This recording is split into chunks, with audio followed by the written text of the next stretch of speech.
कंजूस और उसका सोना। एक गांव में एक अमीर जमींदार रहता था। वह जितना अमीर था उतना ही कंजूस भी। अपने धन को सुरक्षित रखने का उसने एक अजीब तरीका निकाला था। वह धन से सोना खरीदता और फिर उस सोने को गलाकर उसके गोले बनाकर अपने एक खेत में एक पेड़ के नीचे गड्ढा खोदकर डाल देता था।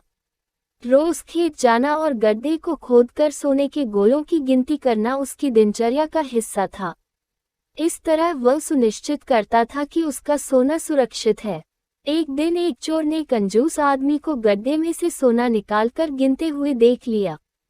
वह छुपकर उसके जाने का इंतजार करने लगा। जैसे ही कंजूस आदमी गया, वह गड्ढे के पास पहुंचा और उसमें से सोना निकालकर भाग गया। अगले दिन जब कंजूस आदमी खेत में गड्ढे के पास पहुंचा, तो सारा सोना नदारद पाकर रोने पीटने लगा। उसके रोने की आवाज वहां से गुजरते एक राहगीर के कानों में पड़ी, तो वह रुक गया। उसने कंजूस आदमी से रोने का कारण पूछा, तो कंजूस आदमी बोला, मैं लुट गया, बर्बाद हो गया। कोई मेरा सारा सोना लेकर भाग गया। अब मैं क्या करूंगा? सोना किसने चुराया? कब चुराया? राहगीर आश्चर्य में पड़ गया। पता नहीं चोर ने कब इस गड्ढे को खोदा और सारा सोना लेकर 9-2-11 हो गया। मैं जब यहाँ पहुंचा तो सारा सोना गायब था। कंजूस आदमी बिलखते हुए बोला, गड्ढे से सोना ले गया। तुम अपना सोना यहाँ इस गड्ढे में क्यों रखते हो? अपने घर पर क्यों नहीं रखते? वहाँ जरूरत पड़ने पर तुम उसका आसानी से उपयोग कर सकते हो।